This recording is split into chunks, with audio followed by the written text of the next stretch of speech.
last one of them are attacking a man for telling the truth. They've never in history went after nobody that hard. How you take a man's bank account down? How you do that? You don't do that. That's unheard of.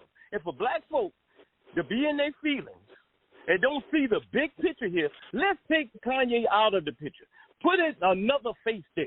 If they did that to anybody else, it would be a public outrage. But we in our feelings because we don't like the individual, the particular individual. We still mad about something, him saying slavery was a choice. Of course, we have the right to have assholes, too, in our community, too.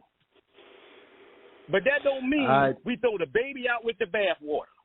So we got to really see the big picture because you think what they doing to him now, watch what they do to the next one of y'all who think and have the audacity of speaking up for your own selves and for your own people. Watch how they do you.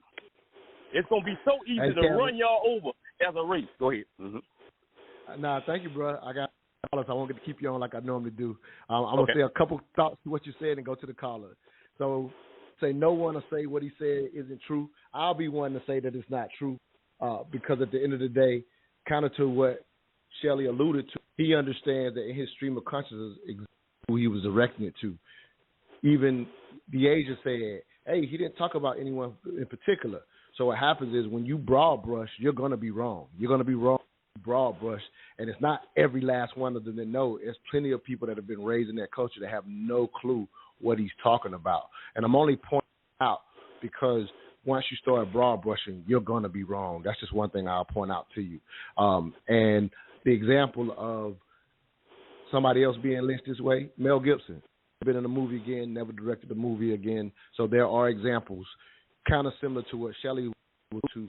We see it in the context of it happened only to Kanye, but at the end of the day, like Emil pointed out, that group, it doesn't matter who says anything against them, they will destroy them pretty much at all costs, like I said, outside of the banking, which is a whole nother level. Let's go to another caller. Area code 678, last 3097. Give us your name, where you're calling from, and you're through this morning's discussion.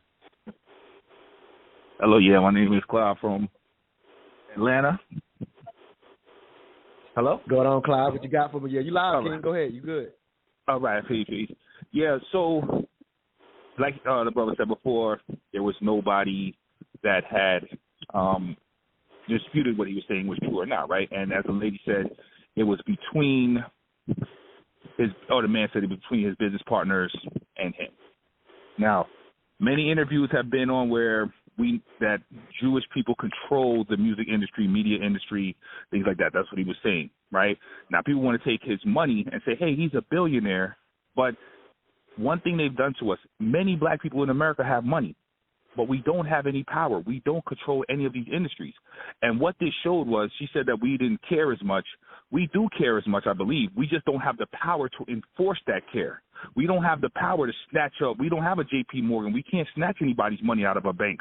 We can't take anybody off the air. We can't cancel an Adidas contract. So I don't believe that it's not that we don't care as much. It's just it would take a multitude of people. We would all have to collectively get together and say, hey, we're going to stop buying something for it to happen. But they have it where this in concert, if we took all these companies, 20 people made a decision. Not a million people, not 100 million people, 20 people made a decision. You know, if we say in these boardrooms made a decision, no, he's got to go. That's over with.